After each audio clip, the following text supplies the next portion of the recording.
Ilustre senhor presidente, ilustre senhor relator, ilustres conselheiros, um bom dia a todos. Meu nome é Lucas Simões, sou advogado da empresa Vinícola Salton, que figura como recorrente no recurso ora em julgamento. Basicamente, trata-se de auto de infração cujo item remanescente, ora discutido, diz respeito apenas à cobrança de supostas diferenças entre o valor escriturado e o declarado / pago pela recorrente a título de PIS no período de 97 a 2001. Em suma, nobres julgadores, a fiscalização utilizou indevidamente os valores referentes a IR/CS para apuração do montante de PIS. Esse é o fundamento principal da recorrente em sua defesa apresentada tanto em sua manifestação de inconformidade como em seu recurso voluntário. Ademais, para demonstrar a regularidade nas apurações, a recorrente demonstrou a efetiva ocorrência de, primeiro, vendas realizadas à empresa exportadora, ou seja, exportação indireta. Segundo, devoluções de vendas pelo valor integral, vendas do seu ativo imobilizado, bem como o direito à reversão de provisões e recuperação de créditos incobráveis. Este egrégio CARF verificou que a autuação estava lastreada numa fundamentação muito precária, portanto determinou por 2 vezes a conversão em diligência. Entretanto, nessas 2 conversões de diligência, a DRF de origem simplesmente, quando deveria avaliar todas as hipóteses legais de exclusões pertinentes à apuração de base de cálculo do PIS, ela simplesmente apresentou suas análises por mera amostragem.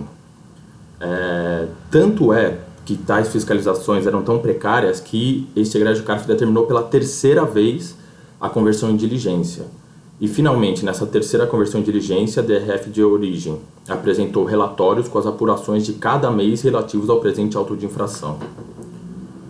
Ocorre, nobres jogadores, que quando dessa 3ª diligência, a DRF de origem acabou por inovar no lançamento, ou seja, apresentou novas teses em relação à base de cálculo, à composição do PIS. Quais seriam?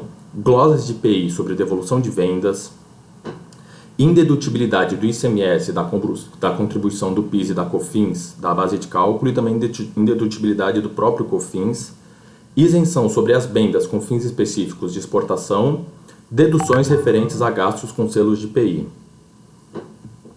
Primeiramente, cumpre destacar que o processo administrativo agora e a autuação está totalmente eivada de nulidade.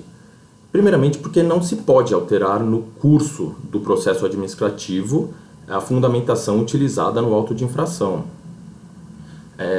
Tal questão não pode simplesmente ser suprimida por diligência fiscal em recurso voluntário. Ora, a recorrente já havia apresentado sua manifestação de conformidade, já havia apresentado seu recurso voluntário expondo todas as teses baseadas na fundamentação do auto de infração, e quando da 3ª diligência necessária para alcançar a correta base de cálculo imputada, a fiscalização ainda entendeu por bem inovar o lançamento, aplicando novas teses. Por essa razão, é certo que o auto de infração está eivado de nulidade. Entretanto, quando se analisa as teses imputadas pela fiscalização, verifica-se que todas estão também eivadas de ilegalidade e não merecem prosperar, ou seja, não merecem incidir na base de cálculo. Vejamos, com relação ao ICMS na base de cálculo do PIS e da COFINS, o Supremo Tribunal Federal já entendeu pela inconstitucionalidade da incidência do tributo sobre a base de cálculo do PIS e da COFINS. Mesmo raciocínio pode ser utilizado para o próprio COFINS na base de cálculo do PIS. Por quê? Não pode incidir tributo sobre tributo. Além disso, o COFINS ele não compõe o conceito de faturamento. Tal entendimento já foi pacificado pelo STF. Com relação à venda para exportação, o argumento utilizado pela fiscalização é de que tais notas fiscais não tinham natureza específica para fins de exportação. Primeiramente, conforme demonstrado pela recorrente, as notas fiscais emitidas à época estavam sim em acordo com a legislação, inclusive elas foram chanceladas pela própria DRF. Ademais da análise das notas fiscais, pode-se verificar, como demonstrado pela recorrente no decorrer dos autos, que essas possuem natureza sim específicas para fins de exportação. Neste ponto, a tese ventilada pela autuação também não merece prosperar. Em relação aos descontos dos gastos com selos de IPI, o Decreto-Lei número 1437 de 75, em seu artigo 3º, ele dispõe expressamente acerca da dedução de custos das bases de cálculo do PIS. Ou seja, tal tese também ventilada pela fiscalização e nova diligência também não merece prosperar nos julgadores. Em suma, o que se tem é uma autuação baseada em planilhas utilizadas para apuração de base de cálculo de IR e de CS, com disposições legais diversas das utilizadas para apuração de base de cálculo de PIS.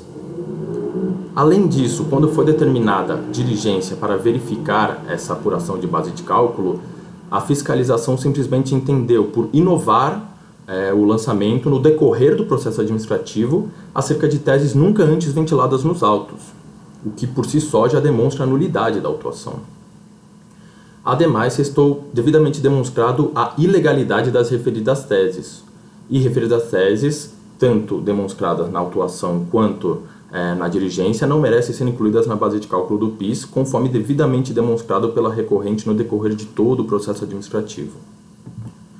Por fim, e não menos importante, em relação às reversões de provisões e recuperações de créditos incobráveis, a recorrente ela apresentou planilhas que demonstrou corretamente o cálculo das referidas exclusões.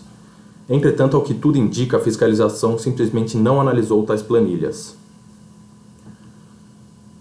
Bom, diante de todo exposto, é que se requer seja dado provimento ao presente recurso voluntário para anular o auto de infração pela inovação no lançamento, ou, subsidiariamente, para que seja cancelado o auto por todas as razões expostas nos autos, tanto em sua manifestação de conformidade, como em seu recurso voluntário, como nas suas manifestações em relação às diligências fiscais. Agradeço a todos pela atenção, muito obrigado e um bom dia.